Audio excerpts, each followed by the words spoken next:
नमस्कार दोस्तों, आनंद टीवी पर आप सभी का स्वागत है।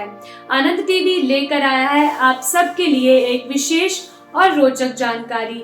आज की हम वीडियो में जानेंगे कि आखिरकार भीम के पुत्र घटोत्कच का वध कैसे हुआ। तो इस वीडियो को अंत तक जरूर देखें और जानें ये विशेष रोचक जानकारी। मित्रों, महाभारत का युद्ध कौरवों और पांडवों के बीच में हुआ था, जिसमें कर्ण ने भीम के पुत्र घटोत्कच का वध कर दिया और पांडव पुत्र बहुत ही दुखी थे। लेकिन उस वक्त अर्जुन ने देखा कि श्री कृष्ण भगवान बहुत ही प्रसन्न हैं। उन्होंने इस प्रसन्नता का कारण श्री कृष्ण भगवान से पूछा, तो श्री कृष्ण भगवान ने बताया कि यदि आज कर्ण घटोत्कच का वध नहीं करता तो आने वाले भविष्य में मैं अपने हाथों से भीम के पुत्र का वध करता, क्योंकि श्री कृष्ण के कहने पर ही घटोत्कच ने कर्ण के साथ युद्ध करने का निर्णय किया था। श्री कृष्ण के कहने पर ही भीम के पुत्र ने कर्ण के साथ युद्ध किया। कर्ण और भीम का पुत्र दोनों ही अधिक बलशाली योद्धा थे।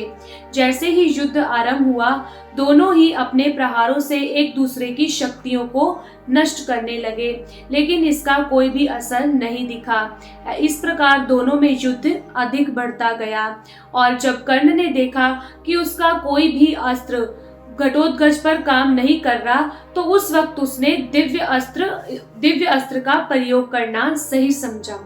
कर्ण के दिव्य शस्त्र प्रकट होते ही तभी घटोत्कच ने अपने माया से राक्षसी सेना को उत्पन्न किया और उस राक्षसी सेना ने कौरव की बहुत सी सेना का वध किया। उस वक्त कर्ण ने अपने शस्त्रों से उसकी सेना का वध कर दिया।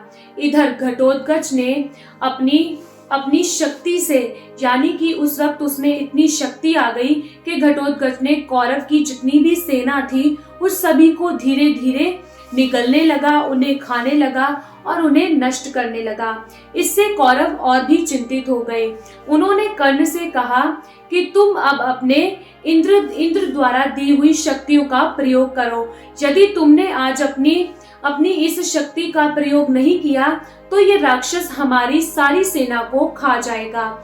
इसीलिए कर्ण ने कौरवों की बात सुनते हुए इंद्र द्वारा दी हुई शक्तियों का प्रयोग किया और इंद्र द्वारा दी हुई शक्तियों से ही कर्ण ने भीम के पुत्र घटोत्कच का वध कर दिया।